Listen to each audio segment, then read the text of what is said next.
Good morning, good afternoon, and good evening, depending on whatever time you're watching us. Karibu Sana. My name is Tamara Patience.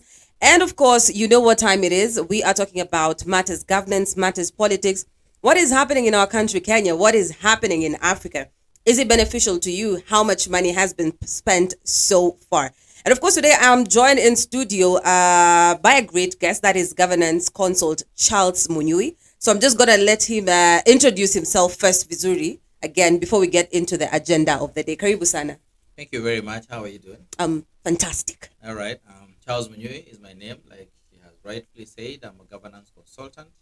I am supposed to know slightly more about governance than the average person, which is not a bad thing. So I have a feeling we're going to have a good time. So let's do this. Most definitely. Karibu Thank Sana. you. Asante sana. Karibu Sana. Nashukuru. Karibu Sana. Yes. So, to our dear viewers, before you even go further, Karibu Sana, this is Channel 7 News TV East Africa on Facebook, as well as Kenya News Alerts Pale Facebook, as well as YouTube. So be sure to follow, be sure to subscribe, be also sure to share the live. And the comment section is very much open for your contribution.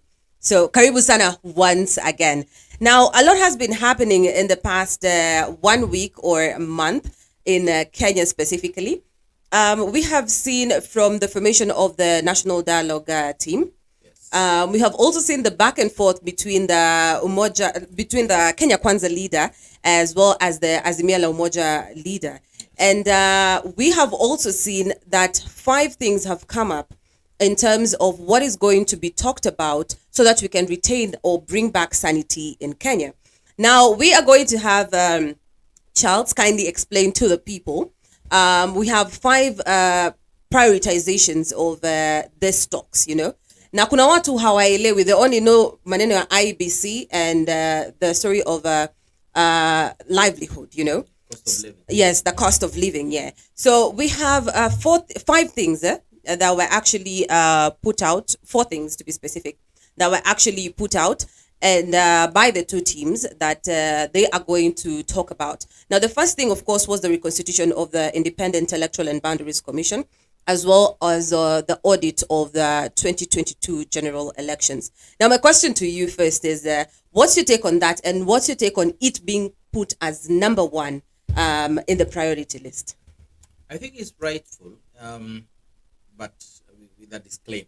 Mm-hmm. In this sense, our elections are such that you go to elections, then if there's a dispute, you go to a court of competent jurisdiction, and the determination is made on what exactly happened. In matters of the presidential election, the competent court, which has original and exclusive jurisdiction, is the Supreme Court. No. That matter can only land at the doors of the Supreme Court. No, hamna pengine.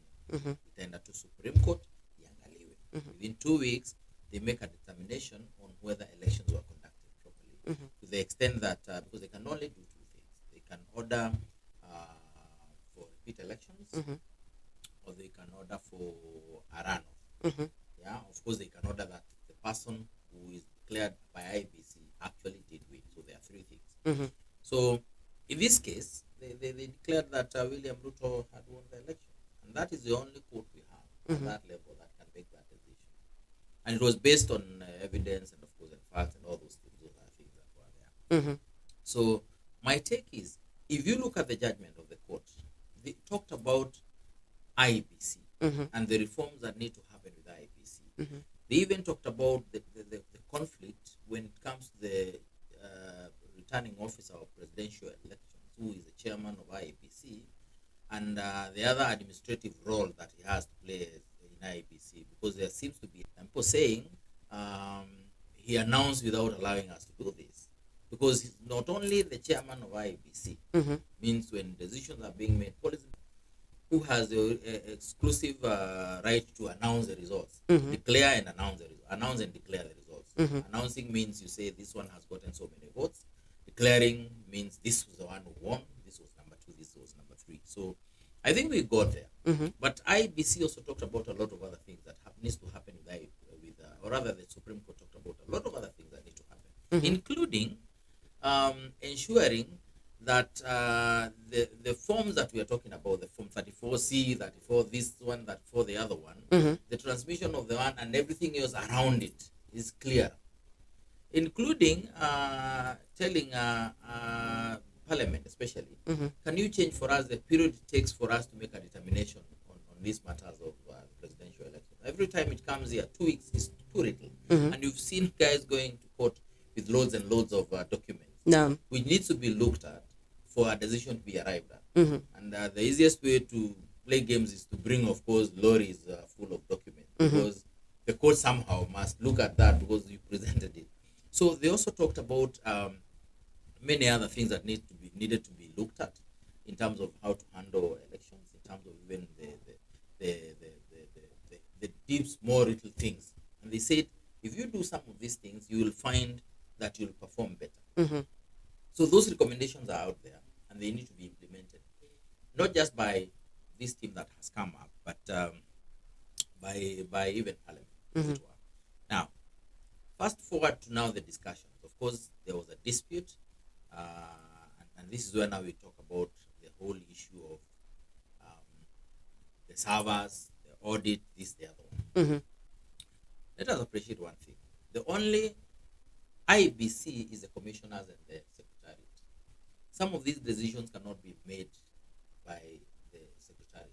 And remember, today we don't have any commission. We don't have the chair, we don't have the commission. Yes. Because the ones that were there either retired, or resigned, or were terminated. So we don't have a commissioner. So it means IBC is more, it cannot function today. It is not possible for it to function.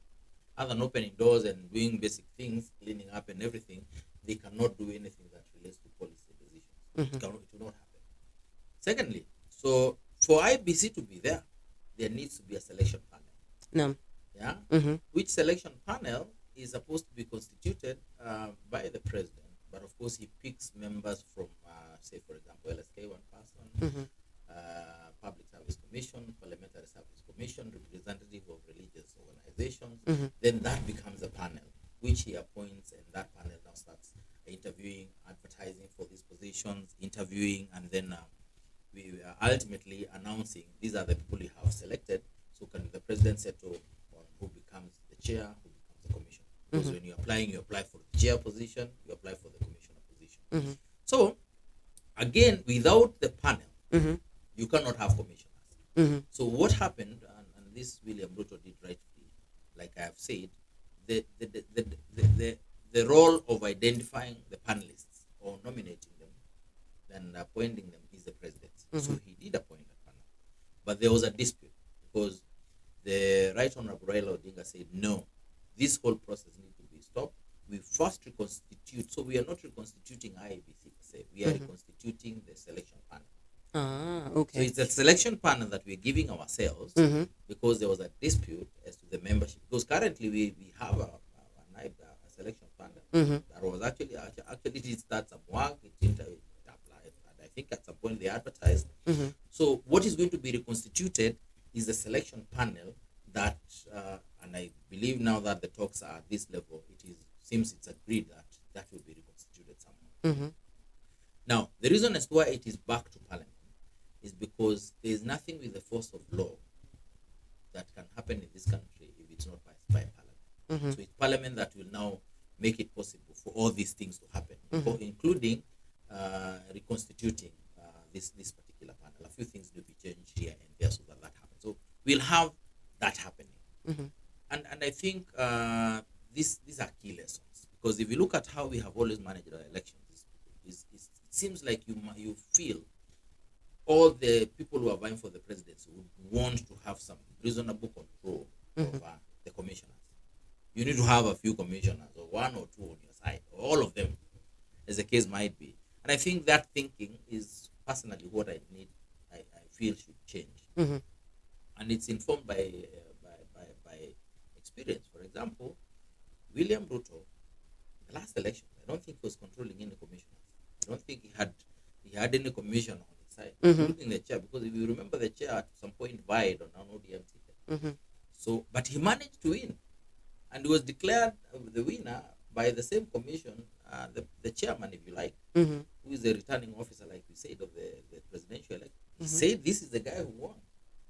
Now, we had issues here and there with the so-called Cherera 4, belatedly, because they said these elections we were okay up to some point, and then the last minute they say no, this was not okay. Yes. And even the courts were like, why did you not have a problem with the results from the word go? Maybe we'll give you a listen if that was the case. But you are okay up to a point, and then the last minute you say no, it's not working. So essentially what we're saying is he won, and to confirm that he won, the court, the highest court in the land, the one with the competent court to deal with this, declared the same. They said no, this thing was okay, and that is the only level we can go.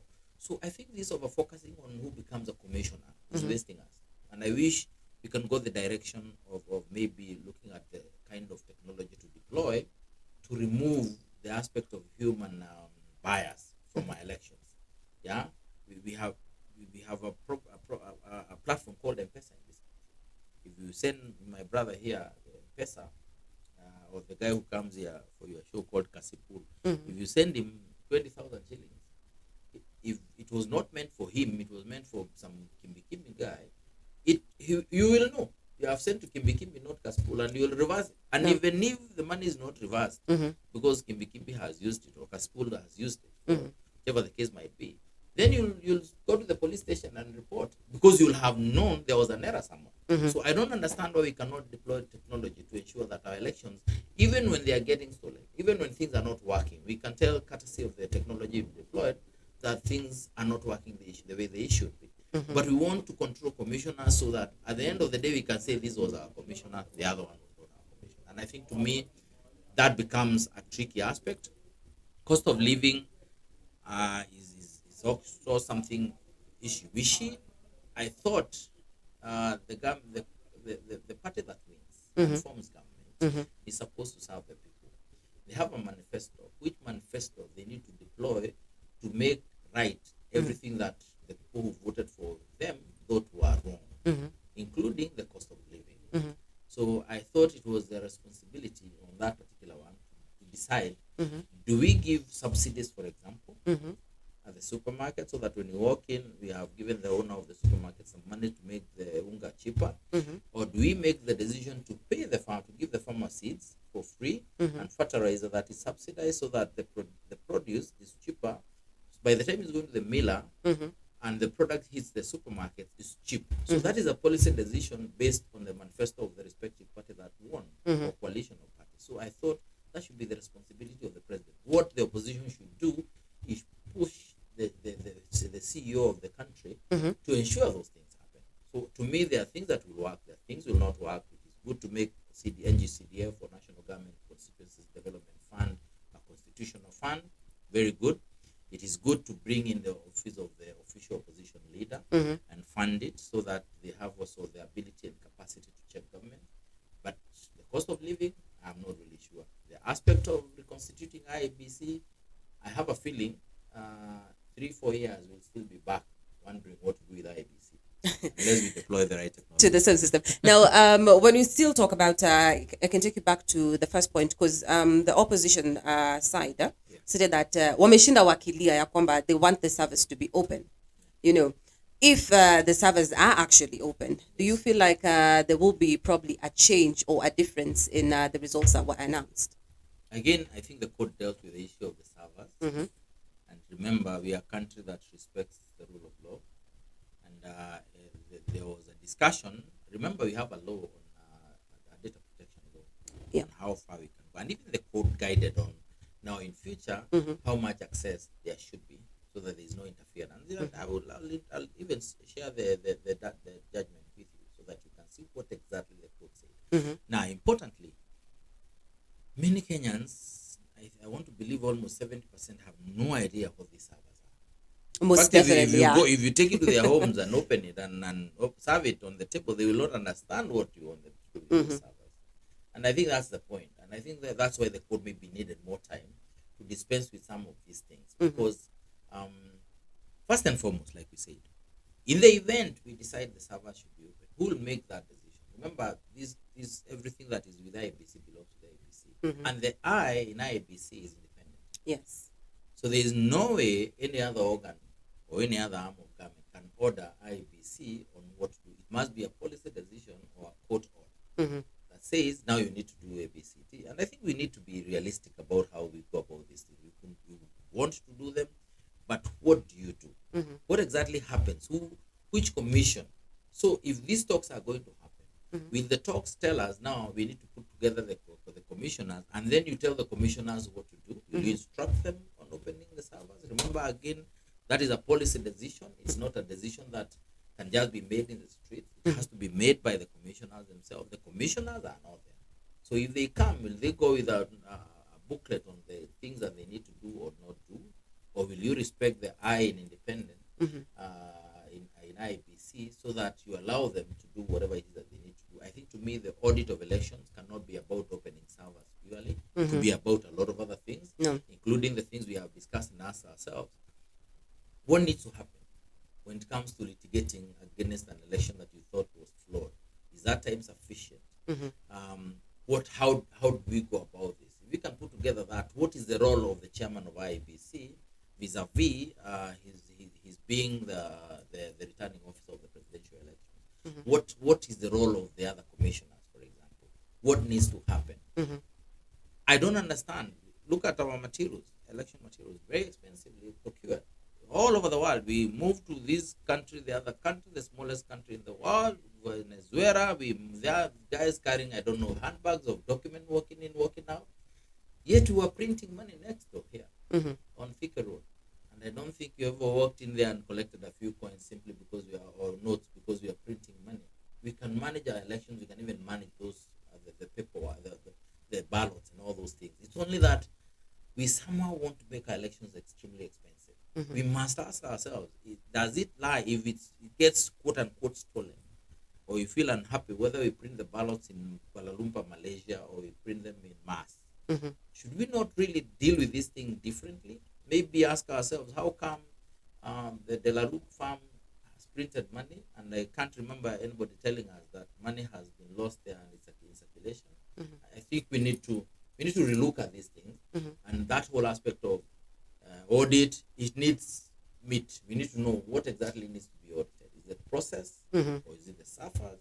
What exactly needs to happen? Subsequently, what happens? What do we do with that? And who does what with what? Yes. So probably you're looking forward, they have been given that 60 days. Yes. Probably they'll give out the information that is what they're going to prioritize when it comes to IEBC. Now, still speaking on matters election and matters opening servers, we've seen what is happening in Gabon.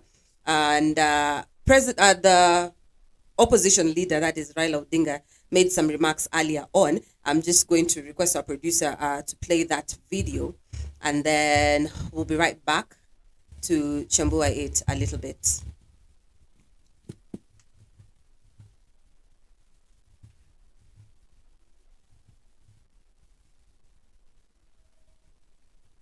Mtu yeyote ambaye anapanga ati kuiba pesa ya serikali, my friend, tafuta nchi nyingine. Mimi nimewaambia hao walifanya uchaguzi, wakatangaza bwana Bongo rafiki yangu ndiye alishinda, lakini jeshi lilipopindua likaenda kafungua sava, mpata ya kwamba Bongo walipata tu kura 18% na yule mpinzani wake akapata 77. Tunaona hiyo mambo ya sava. Kwa sababu tunasema tunataka sava ifunguliwe. Mnakubali sava ifunguliwe? Mnakubali sava ifunguliwe? Hapo nasema ifunguliwe, nione mkono hapa. Sifunguliwe. Hata sheria inasema kwamba kabla uchaguzi mwingine jaandaliwa inatakana sava ikaguliwe. Uchaguzi ikaguliwe sawa sawa. Ndio wananchi waridhiki ya kwamba matokeo ni kama vile walikuwa wamepiga kura. Sasa mimi nataka nyinyi msimame imara, mbali mbaki msimame imara. Sisi tuko na mpango kamili ya kubadilisha mambo mengi zaidi. Hao watu walizuia ushindi zetu, lakini sisi tunataka kuona kama wananchi wanazidi na maisha yao sawa sawa, upande ya kilimo, upande ya ufugaji na kadhalika, uchumi inaendelea.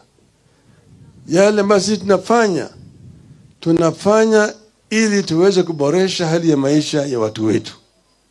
Kuna wale wabunge mbali nyinyi mlichagua, lakini wamenunuliwa. Kule kimekuwa kama ni mnada. Tunajua yale ambayo yalifanyika. Mliona kule Gabon walifanya mapinduzi juzi, walifanya uchaguzi, wakatangaza Bwana Bongo rafiki yangu ndiye alishinda, lakini jeshi ilipopindua likaenda kafungua sava, mpata ya kwamba Bongo walipata tu kura 18% na yule mpinzani wake akapata 77. Tunaona hiyo? Tunaona hiyo mambo ya sava? Kwa sababu tunasema tunataka sava ifunguliwe. Unakubali sava ifunguliwe? Unakubali sava ifunguliwe? Kama nasema ifunguliwe nione mkono hapa. Sifunguliwe. Hey, hata sheria inasema kwamba kabla uchaguzi ingine ijaandaliwa inatakana sava ikaguliwe. Uchaguzi ikaguliwe sawa sawa. Ndio wananchi waridhiki ya kwamba matokeo ni kama vile walikuwa wamepiga kura. Sasa mimi nataka nyinyi msimame imara, bado mbaki msimame imara. Sisi tuko na mpango kamili ya kubadilisha mambo mengi zaidi. Hawa watu walizuia ushindi zetu, lakini sisi tunataka kuona kama wananchi wanazidi na maisha yao sawa sawa, upande ya kilimo, upande ya ufugaji na kadhalika, uchumi inaendelea. Yale ambayo sisi tunafanya ili tuweze kuboresha hali ya maisha ya watu wetu. Kuna wale wabunge mbali nyinyi mlichagua, lakini wamenunuliwa. Kule kimekuwa kama ni mnada. Wajumbe wananunua. Opposition leader nimekuwa mbio before the producer. Anyway, that was the opposition leader Raila Odinga talking about what happened in Gabon. And according to him, anasema sava za Gabon zilifunguliwa and they found out that Ali Bongo was not the president, you know. So what happened is that now the military has taken over.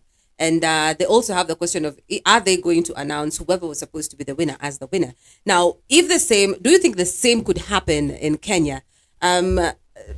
Based on what we are seeing, like from history of elections in Kenya, there's no election that has ever ended where probably the opposition is satisfied, you know.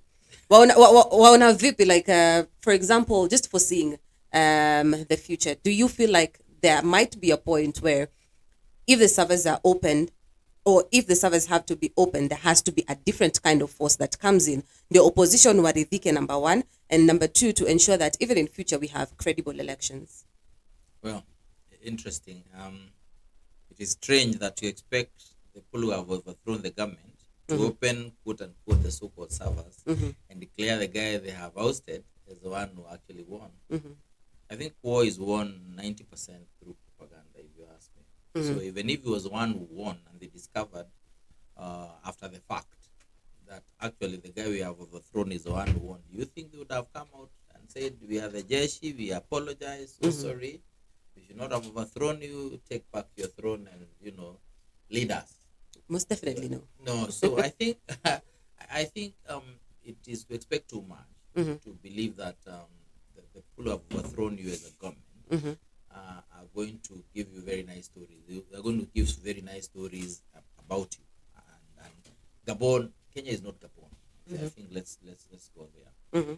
This is a country where much as elections were announced by IEBC, which is a commission charged with the responsibility of taking care of that from the one. And the electoral process is not just about voting. It's about a lot of other things, including voter education, including registration of voters, preparing the relevant registers, verification, all those things. Elections, ultimately, that aspect of voting and the vote being counted and being declared is the last bit about this. We have a commission that is charged with that responsibility, but it's not an absolute one in terms of what needs to happen after IEBC has made its decision. And it's not just about the presidential elections only. All the way up to the MCA, if you feel uncomfortable with the results, then you have the option of going to court and seeking for justice.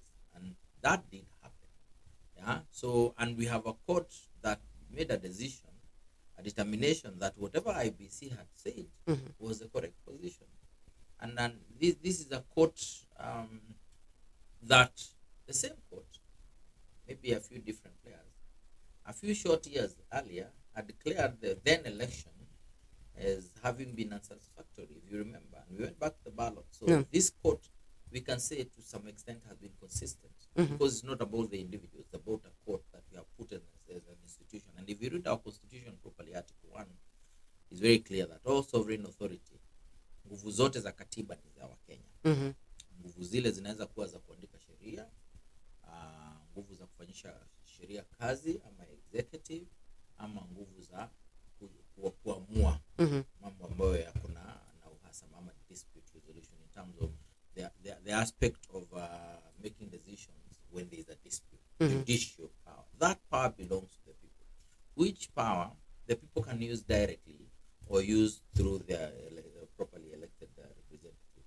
Ukiangalia koti yetu, the reason as to why upatangi majaji wana bunduki, wanapiga sheria, wanaamua wewe utanyongwa, ni kwa sababu nguvu zile ni zetu.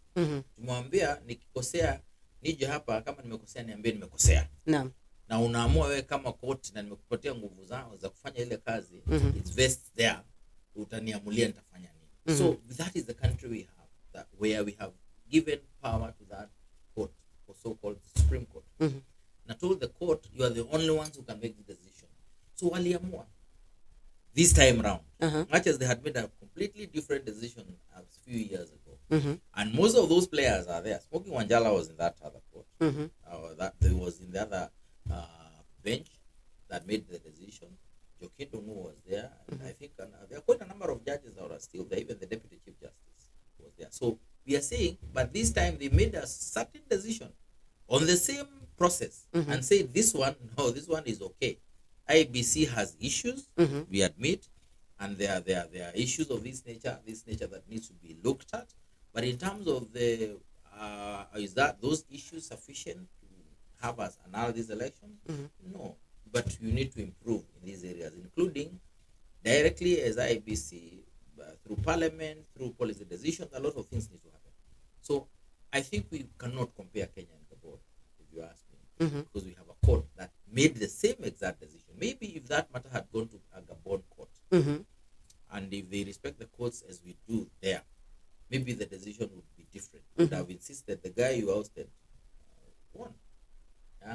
Again here, the constitution that we gave ourselves in 2010 is very clear. You cannot form a government unless it's provided for the constitution. So you cannot overthrow a government because you have not provided for overthrow of a government in our constitution. So I think we cannot compare ourselves with Gabon. It would be ridiculous to do so. Oh, most definitely.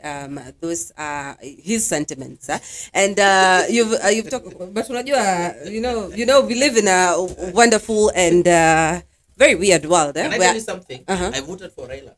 Okay. Yes, so it's not. This is not about who I supported or I supported, but let's be factual about this thing. I was supporting him, you know, because I was supporting the former governor of Kiambu. We were working together and we were supporting Raila. I was in that team called Azimio. But the reality is, we must love our country. We must be able to come out and say it as it is. It cannot be that when you wake up, you only see blue because you have to be blue, because you are blue and all those things. The truth must be told. If we have a constitution that tells us to operate in a certain way, we cannot choose when to believe in that constitution and when not to believe in it. And it's the same constitution unless we amend it. So we need people of that nature, both sides, from government side, the other side, so that you stand firm and say, no. This one, on this particular one, no. And if anything, does it make sense to you that these people are talking, 1 minute they are talking, the other minute they are doing this, the other minute they are doing this? We are emotional human beings, so we need to know where are we. Yes, most definitely. You've mentioned Raila Odinga, and my question to you is, kwa sababu tukiona pia part of the conversation that we are having is about creating a seat for the opposition leader. Now, if I can put, for example, Raila Odinga on the table here right now, and we saw him leading Kenya, being the Prime Minister of Kenya, you know, and he had an opportunity to make change in Kenya, you see, but nothing happened, you know. So elections come and go, and then right now he wants another chance to lead Kenya. So, for example, if he is actually given, now this is a personal opinion, if he is given the chance to be part of the system, if the seat of the opposition is actually accepted, do you feel like he will make the changes that he's supposed to make as the opposition leader, or might he be actually sucked into the system and become part of the system, ikue shida ya implementing the probably agendas that are in Kenya? I think there is a bit of confusion, and we have started very well. This team that has been formed started very well because they were clear that there is no handshake. No. So it's not like, and I don't understand why there should be no handshake. Handshake is not about, I'm not saying handshake in terms of sharing government, because I think now we are confusing these terms. I think handshake is a sign of friendship. So when we talk handshake, I think everyone is saying there is no handshake, meaning we are not going to share government. And luckily for Kenyans, both sides said we are not interested in your government. We don't want a share of that government. And the government side was saying we are not interested. We are not going to give you even a shred of this government. So from that point, we are in agreement. All of them are in agreement that it's not about sharing government. From that point on, government is not absolute on the other part. Because when you win elections and you form government, you win elections to form government. And to by so doing, to implement your agenda for the country as provided for in the manifesto. So the government is there to do those things. But does it do those things in the right way? Is there a better way of doing it? And I think that's where the leader of official opposition and the opposition in general are supposed to come in. You bring in a law that needs to be passed. And you saw the fuel law, for example, the law on the finance bill that was back and forth until it became a law that went all the way up to court. It had certain provisions that the opposition had a problem with. So you have a responsibility as opposition to tell government, we know you need this finance law to be able to raise revenue. But there are things that you put in here that should not be here.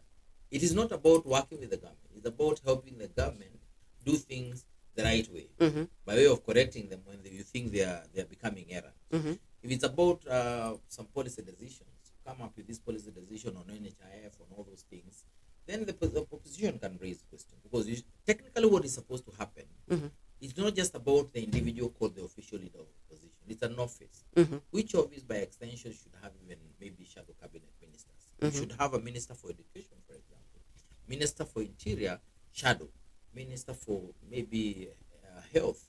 So that they check what the other minister, the minister for health in government is doing, and guide them and tell them, no.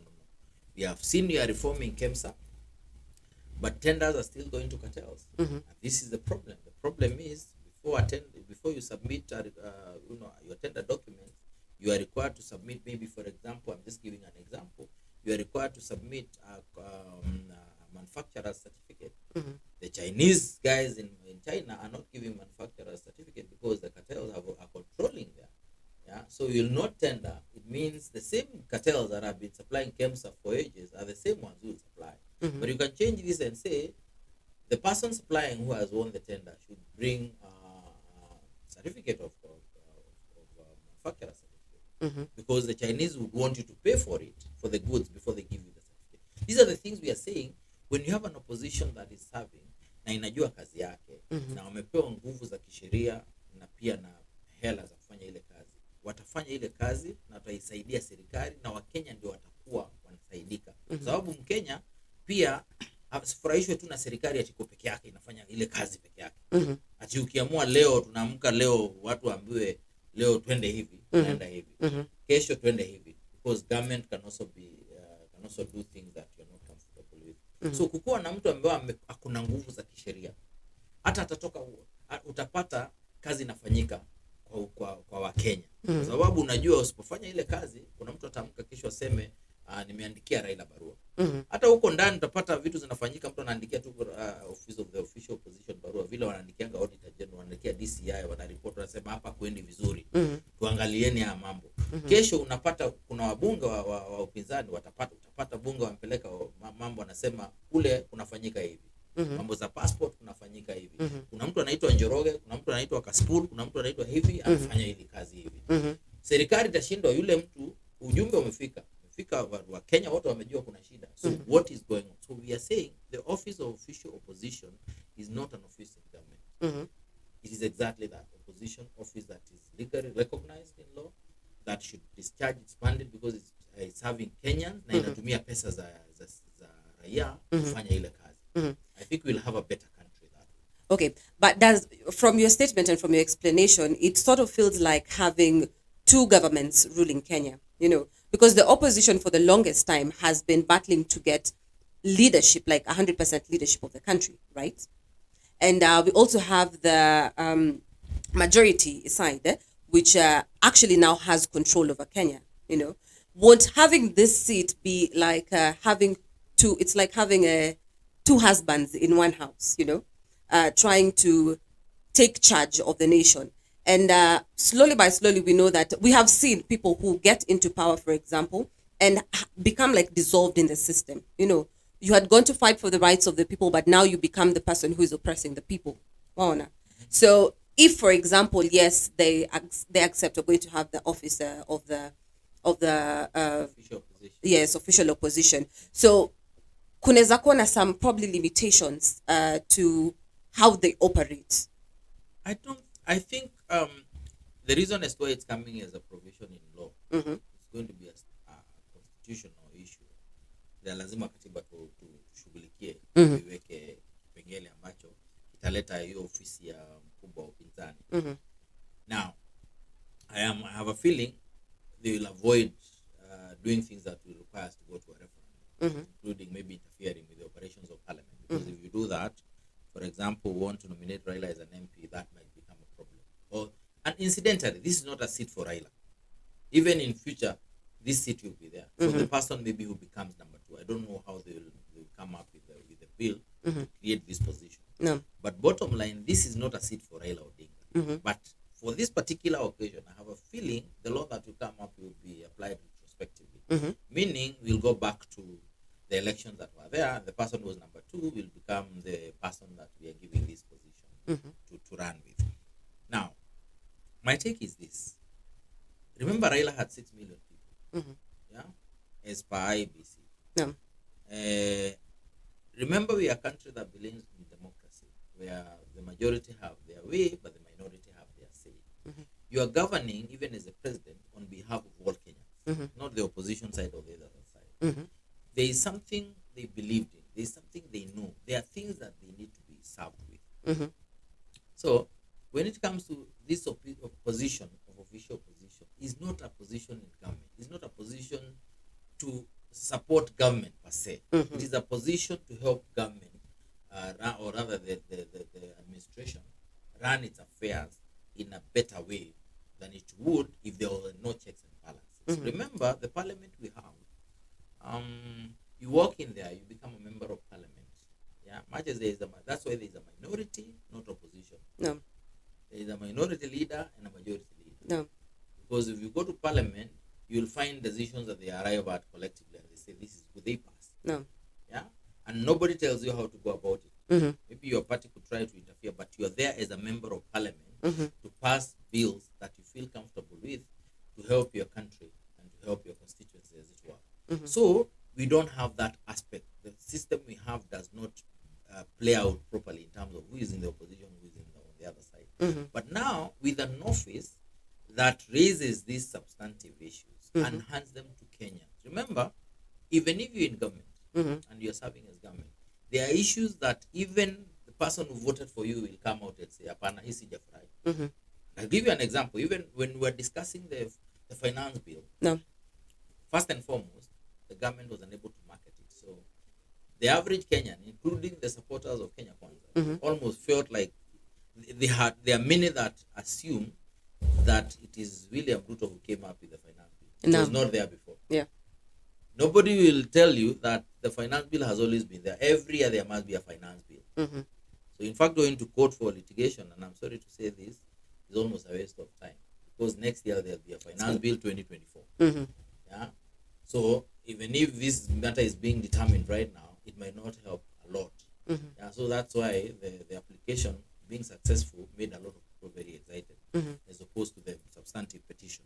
So my point is, this whole thing of the opposition being there, being represented, the people who are not happy with anything you do now have an office to run to, including those that are in government that are not happy with some things that are being done, so that they can draw it out, and draw it out through an office that is recognized in law. Yeah, and I think that will make life easier for all of us, including the government. Remember, these guys can even talk. This, you're not doing well here. You're not. They will write to one another. You'll find very public letters saying this one we are having a problem with. This one will have a problem. That office should be there.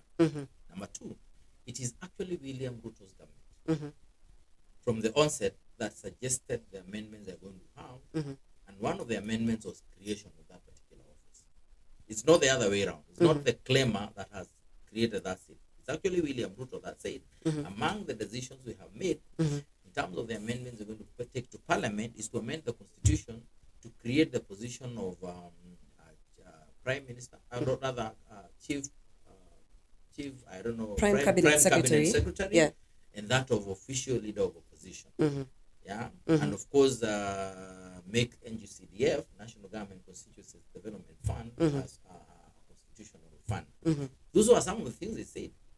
And of course, the issue of now these are the issues of the constitution, IBT, and all. So William Ruto saw it and wanted you guys stop asking for 50% of government or 20% of government. Let me give you a framework around which now you can check me as the leader of the executive, the national executive, so that this country can be a better country. So it is actually him, if you ask me, that created that came up with the aspect of creating that particular position. And according to you, do you think like that was a wise decision for Mheshimiwa? Kwa sababu pia walisema on the other side, instead of going 50-50, ama the nusu mkate as they put it, I am going to give you this particular seat to just, because putting the as you've said, we have the minority in parliament, yeah, and they also represent the needs of the people when things don't go the right way. But now here comes, for example, the president creating an office, you know, for that hosts now the opposition, whether it's Raila, Odinga, or whoever is going to come next, you know. Jesus, this is taking away my voice. But I'm like, yes. So can we say it's like a way of saying we shika hii ni yako, settle down, probably trying to get rid of the current competition that is there from the Azimio side or the opposition side? I think the president is just trying to do the right thing. What is expected. Let me ask, when you have someone who got 6 million votes doing nothing for 5 years, what do you think will be happening? He wakes up in the morning, he has no infrastructure. He's the guy who vied as an MP won and became an MP, sits in parliament. You got 6 million votes, close to maybe 6.5 or whatever it is that you got, but you are there in the streets, and the voice you have is a voice that has no, that has very little legal basis, if you ask me, for lack of a better way of putting it. Is it right to ignore these 6 million voices and say this guy does not matter, but the MCA that was elected on an ODM ticket matters? Does it mean the people he represented, the interests he represented and wanted to win so that he can protect, should not have a voice? And does it mean the other guys, the other people out there who sometimes feel the government is not doing the right thing, should not have an infrastructure around which they can be able to convey their misgivings, and by extension have those areas rectified or sorted out? I think, to me, this is fundamentally different from telling someone, come, I'll give you 3 ministries, bring me 3 names, I'll give you CSS, I'll give you so many principal secretaries, I'll give you so many ambassadors, then I will give you this, the other one. Then can we sit back and just watch Kenyans as we serve them the way we want? After all, you cannot argue with food in your mouth. So just sit back, let us serve this country the way we want to serve it. We go this direction, we go the other direction, nobody should say anything. And I'll give you an example. If Raila was not what he was, being in the opposition, there would have been no issue about the finance law. And I'll tell you why I know so. In 2018, Uhuru wanted VAT to be on fuel to be 16%. Are you aware? The most acrimonious finance bill to be discussed was the 2018 one. And Raila was working with he had come in as number 2, but was accommodated by Uhuru Kenyatta. And when Uhuru wanted VAT on fuel to be 16%, it's the first time there was that issue of fuel being levied, or rather VAT being levied on fuel. wisdom said, no, we're not going to allow you even a percentage VAT on fuel. And they passed that bill with that. They kicked out the 16% and passed the bill. When it went to the president, he returned it to them, which he has powers to do, with recommendation that give me 8%. No. The opposition then joined. Everyone was annoyed. They joined, including the this other side, and they were voting. And you vote item by item, provision by provision. So the leadership of parliament then realized they're going to lose this one, including the current attorney general, and I think Bandi, who was the minority leader, and the current minister for foreign affairs for the military defense. He was a majority leader. So they conspired. Some MPs went to the toilet, others went to take tea. There was no quorum because you need 2/3 to send back the bill to the president without amendments. Without accepting the amendments that he has proposed. So if you send it back to him, he has no choice. It becomes law. So there was no quorum to send it back. So the president had recommended 8% VAT. It passed. That's how 8% VAT on fuel came in. And the passing of that whole bill ultimately was so acrimonious. People are saying this one must go, Bandi must go, Raila must go, as the voting happened. So nobody tells these stories.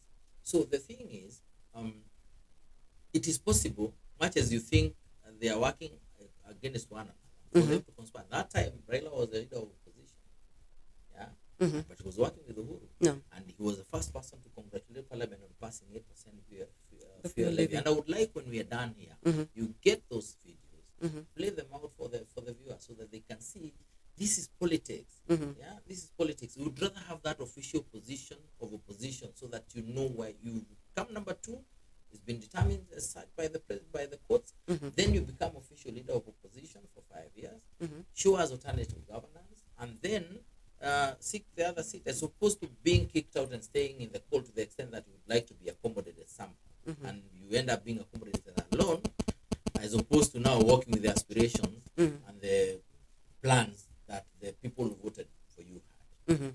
Most definitely. Now, as we move on, before we wind up, we have the issue of governance. We've been seeing of late, first of all, the president, that is William Ruto, has been so vocal about his fight against corruption. And we saw earlier on last week, the former Kakamega governor was arrested over claims of embezzling, that is 1.3 billion Kenyan shillings during his term. We also saw the sports CS, that is AJAABU Namwamba, being grilled in parliament for allegedly abandoning the special needs team that went to Berlin for the athletics championship. And then also of late, we've seen the interior CS, that is Professor Kindiki, PIA Ameka a war against what is happening, especially in the immigration sector. Now, what is your take on the kind of fight that these leaders are putting out? And also, kuna maneno matatu yenye the president gave the ultimatums, and it seems like a lot of Kenyans have actually misconstrued what the president probably means. So, according to you, what is your understanding of the 3 terms? It's either number 1, uende jela; number 2, you be deported; or number 3, upelekwe mbinguni. Let us start with the third one. I think it's the most controversial. Oh yes, most definitely. I think, in my honest opinion, first and foremost, legally speaking, and even in terms of the Bible, I don't think the president can take you to heaven. I think the gates of heaven are opened by Jesus and God. As a Christian, so I want to believe, and if anything, if you want to go to heaven, you go to church. No. Go to church. So if he's sending you to heaven, it means you must pass through church, reform, say you are, declare that you have sinned, and ask for repent and ask for forgiveness, and so you become a better person. That's how you go to heaven. Otherwise, if he had said I'll send you to hell because you're a bad person, it would work with me. It would resonate with the natural way of these things happening. If you're a bad person, you go to hell. Number 2, Kenyans will lynch you for stealing chicken. You go to some of these places and steal and be accused of stealing chicken, even before they know whether it is really you or the other person. They have lynched you. A tie will be somehow procured very quickly and lit. And before your relatives are declaring that you are just from church, you already burned to us. No. So I think that's the kind of country we have, where we like lynching people, but when now we start dealing with big time corruption, where people are given, for example, licenses to mill sugar to help farmers grow and produce and do all those things. Instead, they go the direction of importing, take advantage, create artificial shortages, and then before you know it, everyone, and sugar is not like alcohol. Sugar is in just about every homestead. No. So if you're controlling that industry, it means you can enslave everyone.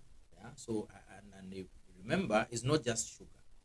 The other day, it's only that I think maybe he didn't use such words.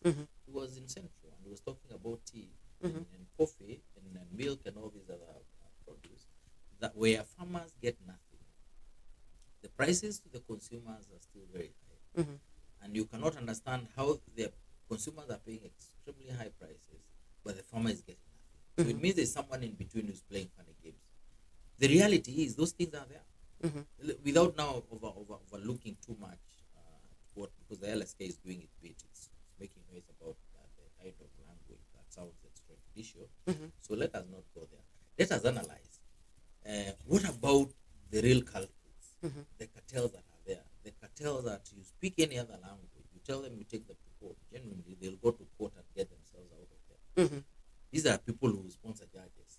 Yeah? These are people who will do a lot of big, huge things and will disappoint you. Even if you jail them, they'll be staying at home. Yeah? And we are not saying they should be killed, but the truth is, something must be done and said, and the language must be consistent about how you deal with this level of crime. Because it's not average crime. It's not petty crime that you're dealing with. You're dealing with people who have held the country at ransom for a very long time. Ask yourself, how is electricity this expensive? What is going on? Who supplies us with electricity? Yeah. Have you ever asked yourself, why is it so expensive to have a few short years ago, that same token, and I don't think we had that much supply, was taking way longer than that. The bill we used to receive annually, every month was reasonable. Yeah. How come everything is so expensive all of a sudden? So it means there are people who play games with these things. There are people who have control over all of these things. There are people who are doing business with government. They are benefiting in a very big way. And to deal with that, you need a certain language.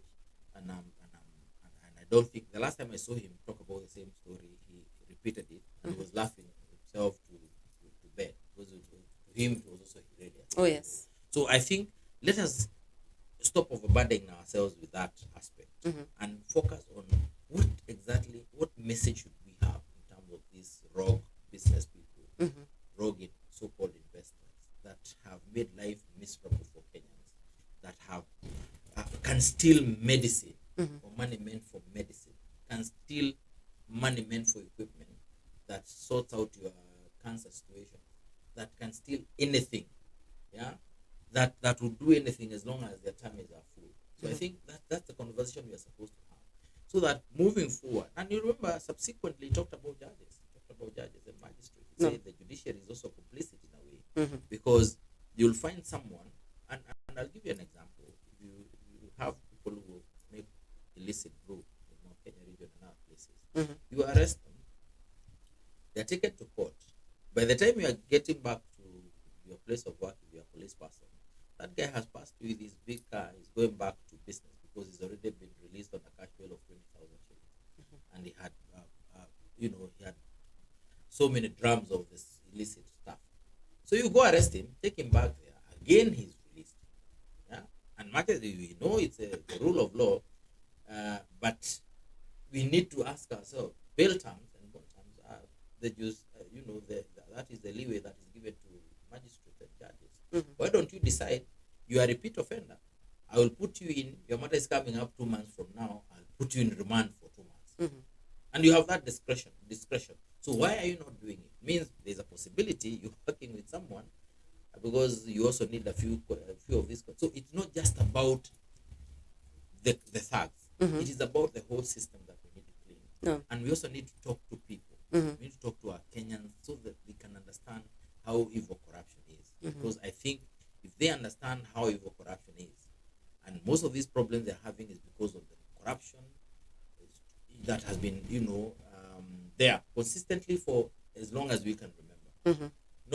Everyone tries to slay this dragon, then another head pops up, and before you know it, there are 10 heads that are popped up. You either give up and become complicit and become part of the problem and eat with them, or they consume you, as it were, and they will sponsor for you to even be removed from office at some point. So basically, this is the conversation that needs to be had. Now that it's already out in the public domain, they have T-shirts that are saying "Mambo ni matatu." Mambo ni nini. Me, I thought "Mambo ni matatu" is about Arsenal beating someone 3 points, but bottom line, the act of fighting corruption must be sustained. We must come up. We have so many laws about corruption. You'll be surprised we have no shortage of laws that deal with matters of corruption, deal with matters proceeds of crime, deal with matters of how public and Kenyans generally are supposed to behave in office, how all these things are supposed to happen, how we are supposed to deal with this, the other one. But somehow, we find these guys have a way of meandering and getting away with murder, as it were. And most definitely, when you say that, when you talk about fighting corruption, especially by educating the people on how bad it is, how dangerous this disease is. I was just giving an example some time back of collection points, for example, for the police officers. And you find in the morning, for example, when you're using public transport, every stop you make, there's a police officer who stops you and they have to collect something, And it has become such a norm to an extent that you see, even in the matatu sector, if you go against the rules of the road or the laws of the road, you are set free. If your car is not like up to standard, you are still set free, because at some point you have to give 100 shillings, We've seen even police officers like walking with notebooks. Unajua, Yes. KNA imepita, nini imepita that way. They've given money. So, and it has become such a norm to even the Kenyans themselves, that they know we have to give this money, Yes. Same goes to when you go to the side of immigration.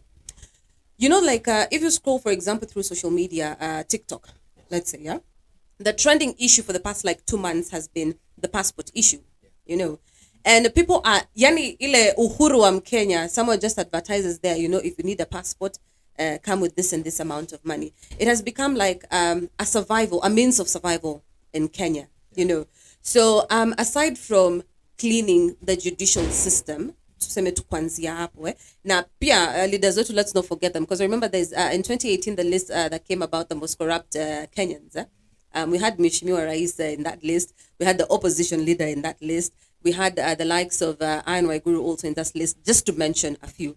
So if we are going to this war of corruptions, who are we supposed to start with?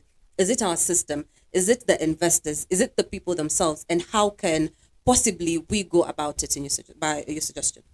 I think corruption must be dealt with at all levels. Because there's a temptation to say police corruption is moral corruption. But remember, the police target the old cars and the small ones and the matatus, the public transport ones, and the taxis. A big car, they wave free. They will tell you. In fact, even if you are carrying all manner of drugs, they'll just wave you through, and maybe even escort you, and tell you safari jema kubwa. No. Because I don't know what training they go to that tells them that crime can only be committed by the small funny-looking vehicles in the streets, and the public transport. But I think, to me, two things. Number one, they have never understood that they're supposed to take care of everyone. And when a policeman stops you, because of historically they have not been doing it properly, because the first thing they should do is stop you and say hello and explain to you why they have stopped you, so that you understand. That then if they ask the relevant questions, they allow you to proceed. Of course, there are guidelines out there on how to deal with matters of this nature, especially minor traffic offences. The Chief Justice has pronounced herself on these issues. So they target you because they know you know the police can make life difficult for you. You are stopped because maybe your light was not working or because there was no offense whatsoever. But even a brand new car that has stepped out of a showroom, the police can find fault with it. By the way, they can find fault. Trust me. And they will accuse you of maybe being on the phone, doing all these things, and before you know it, they have wasted your whole day. No. So what we are saying is we need this discussion. That's why I said it is a discussion that we must have. And it must be sustained. As we look at the other issue of, for example, passports. This is a travel document. A country that is not able to process travel documents for its citizens needs to think twice, because these guys are the guys who are going out there to do things that will bring foreign currency here. There are people who go out there and experience things. There are people who will just generally, there's a likelihood this is about investment and growth because they're going to buy this, going to buy the other one. You should be ready for them. I am happy in the knowledge that there are even plans to have many African countries that Ruto is allowed to do it, walk in without all these manner of visas and all these things. No. We are saying at immigration, for example, there has been a problem, a consistent problem. There is a time having a passport was the in thing. You could even be given food in a restaurant if you put a passport on the table. It looks so important. I think that's what we need to run away from. We need to appreciate that this is a travel document, that it should be processed within the shortest time possible. After all, there are documents that you're providing to prove that you're a citizen, this or the other one. So it's not the primary document that you're using. There are primary documents that are easy to verify. We digitize so that the moment you realize this guy is a Kenyan, you issue them. And you issue even kids, especially, because kids should have these things. It's not like an ID. So if you are able to do that, what happens is that it becomes less attractive to try and corrupt the whole process. Because if people know you will walk in online, pay 2,000 and maybe a week or 3 days collect your passport, they will not need brokers to do that. Most They definitely. will not rely on brokers. You give them 5,000 shillings and then he starts taking you around in circles. So how you deal with that level of corruption is to ensure that you properly digitize, talk to people, educate the people, and then be practical. Let those passports come out. I've seen it's happening. In a week, you have your passport. No. A week and a half, you have your passport. There was a backlog, obviously, but we need now efficiency up to that level so that people stop relying on these manner of brokers that come. Because arresting them again is another problem. They are used to that kind of a lifestyle. So the best way to get them out of there permanently, because they'll stop advertising, but they'll still be there. The best way is to ensure the system is working, so that nobody needs them anymore. Yeah, you don't need to go to anybody to show you how to use your phone. You use it. Yes. But if there was need for that, then you go looking for people to show you. So I think that should. But the other level of corruption, which is dynamic, which is really huge and very wide, it needs strategy, clear strategy. There should be a discussion, and I hope it's going to happen soon with the leadership of Parliament. It should be a discussion that is convened by the President with the judiciary as well. And this is not about telling judiciary to behave in a manner that suggests they're supporting government. It's just to have a discussion around what needs to happen so that we are able to deal with these issues of corruption. What are the proposals that can be there? Yeah, because judiciary again is independent. What can we do as the three arms of government to ensure that we deal with this matter once and for all? Because even the judiciary would want a cleaner environment to operate from. So I am hoping that conversation will be had. But more importantly, I am one person who is from the school of thought that says you cannot deal with this level of corruption and leave this other level of corruption. No. All levels of corruption should be dealt with methodically, and they should be cleansed. Most definitely. And as we wind up our session, I just want to ask you a very personal question. Are we going to see the name Charles Munyui on the 2027 ballot paper? For the presidency? Yes, you will. You definitely will. I don't want to say which particular, definitely not the presidency. But remember, anything else, all of them, I'm qualified to be anything. So I'll go for one of those ones. Yeah, I'll be there. I come from Kiambu County, all the way down to the Ndero Ward, constituency. That's where I come from. So, yeah, definitely. Kwa hivyo tusubirie. Tusubirie tu. Hakuna manifesto early in advance. Do you guys even read the manifesto? I think again, we need to come here consistently and tell our people about governance. Do you know it's 10 years since we passed, over 10 years actually, it's 13 years since we passed the constitution. There are people who don't know what an MCA does. I'm sure you are show host here. Maybe you call your woman rep, women rep. No. Instead of calling her a woman rep, it's likely you call her, that's my women rep.